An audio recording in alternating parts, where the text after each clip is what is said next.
Helen, love your YouTube channel. I see some similarity in your situation and being abused by narcissists.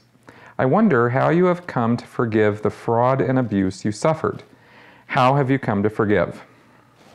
All right, well, I'm going to be totally straight with you. When it comes to run-of-the-mill Sea Org or run-of-the-mill Scientologists or something, I got nothing on those people because I've learned enough to understand that most of the people who are in the bubble world of Scientology are there under undue influence. They have been tricked, lied to, deceived, conned, whatever word you want to use, in order to get their mind around the idea that what they're doing is the greatest good for the greatest number. It's the best thing they could possibly be doing, and they think they're saving the world. And how do you fault somebody for that? How do you fault somebody for doing, extraordinary things, maybe sometimes extraordinarily bad things, under the misbegotten notion that they are saving the world, or saving lives. You can justify a lot of stuff with that. And I understand that because of the false pretenses and the lies and the ignorance that they live under, that they really don't quite understand or get what they're doing, Now, that's run-of-the-mill people, right?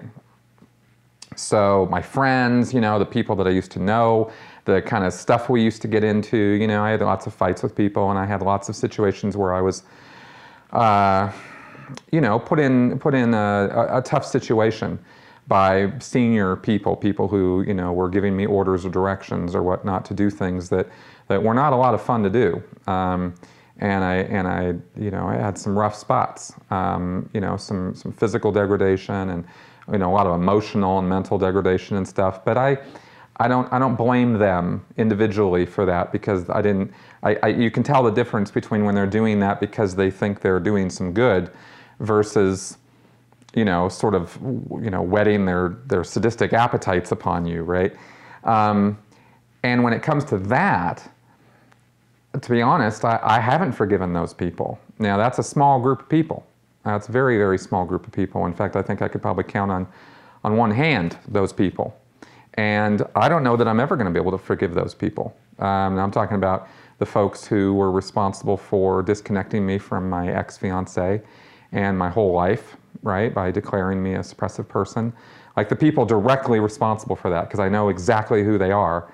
And, those people don't get a pass from me, because that was really pretty nasty what they did. And they didn't do it because they thought they were saving the world. They're in a different position. The guys who are in, the higher ups in the Office of Special Affairs, for example, are well aware of, the worldview of Scientology and the actual backstory of what goes on behind the scenes, and I'm talking about like upper level people.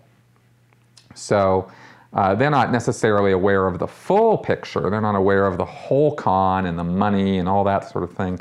I don't think they know everything, because I don't think they'd continue to be part of it if they thought they were part of some big, long con on the part of L. Ron Hubbard.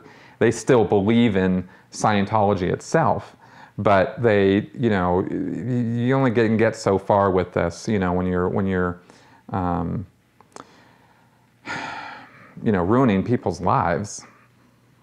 And you're doing it on purpose, and you were doing that, that's a whole nother thing. So, like I said, there's a couple people, it's not a lot, and I'd have to really, I don't know if I'm ever going to forgive those folks. So, I think with a lot of understanding, a lot of education, a lot of recovery that I've gone through, has enabled me to have a much more forgiving attitude, and that sort of thing. And of course, obviously, I get to look in a mirror when it comes to having done bad things to people, because I did plenty of bad things to people. I never fair gamed anybody, and I never, enforced disconnection on anybody that I'm aware of, or that I remember. But I did plenty of, maltreatment and mistreatment of people below me, and yelling and screaming and all that sort of thing. So, that also, you look at that and you go, how much of this can I really hold up against people when, I was doing it too? So I think that's kind of how I look at it now, and I think 99.5% of the people that I've ever known or had anything to do with in Scientology, I would welcome with open arms if they came out now.